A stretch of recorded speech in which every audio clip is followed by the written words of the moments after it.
विचार विचार आणि विचार, एक सारखा विचार मस्तकी थैमान घालतो.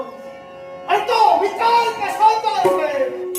स्वतःच्या अस्तित्वाचा, स्वतःच्या आत्मसन्मानाचा. आणि याच्या मुळाशी कारण काय असते तर माझा झालेला जन्म आणि सात जन्मावर दोन माताच्या मध्ये झालेलं तेच होते. आणि तेच तेर मिटवून करण्यासाठी स्वतःच्या मातेचा मान सन्मान मातेला मिळवून देण्यासाठी विश्वाचा विश्व